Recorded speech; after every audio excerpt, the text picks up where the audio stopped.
একটা ভয়াবহ একটা দানবীয় একটা পরিবেশ থেকে আমরা বেরিয়ে এসেছি। আজকে সেইখানে আমাদেরকে একটু ধৈর্য ধারণ করতে হবে। আমরা পত্রিকার পাতা খুললেই আমরা একটু বিচলিত হয়ে যে আবার সেই দেখা যাচ্ছে যে হত্যা যখন দর্শন এমন একটা জায়গায় চলে যাচ্ছে, এই জায়গাগুলো আমাদের সকলকে পীড়িত করছে। অন্যদিকে আমরা দেখছি যে ইয়াং জেনারেশন, বিশেষ করে ছাত্ররা অসহিষ্ণু হয়ে উঠছে।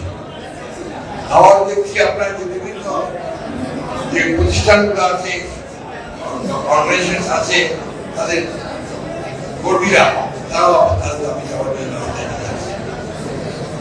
মনে হয় যে এটা আমাদের সকলেরই এই ব্যাপারে অত্যন্ত পেশেন্ট ধৈর্য ধরা প্রয়োজন। আমরা এখন যেটা চাইছি অত্যন্ত আন্তরিকভাবে চাইছি যে সরকার, সরকার আমরা সবাই মিলেই তাকে দায়িত্ব দিয়েছি, তিনি অতি অল্প সময়ের মধ্যে, যেটা বারবার করে বলছি, অত্যন্ত অল্প সময়ের মধ্যে অত্যন্ত প্রয়োজনীয় যে সমস্ত সংস্কারগুলো প্রয়োজন, সেই সংস্কারগুলো করে দ্রুত জাতীয় সংসদ নির্বাচনে নিয়ে যাবে।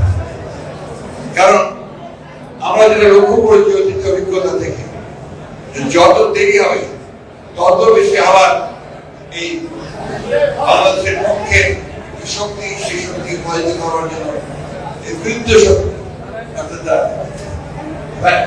শক্তিরা আমার মাথা চাকরি করতে শুরু করবে। এবং তারা শুধু নয়, একই সঙ্গে আপনার যারা জঙ্গি বা মনোভাব থাকেন, যারা উগ্র মনোভাব থাকেন, তারাও কিন্তু একই সঙ্গে এই সুযোগ নেওয়ার চেষ্টা করছে।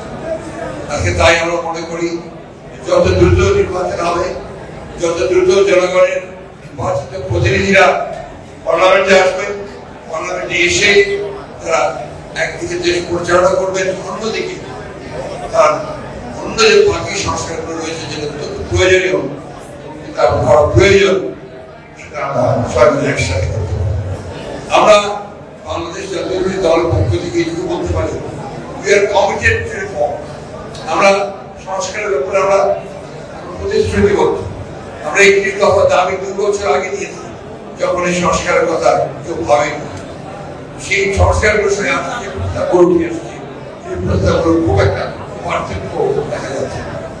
সেই জন্য মনে করি যে যত দ্রুত সম্ভব নির্বাচনের ব্যবস্থা করা উচিত। নির্বাচনকে সরকারের হাতে দায়িত্ব দিয়ে দেশে রক্ষা করা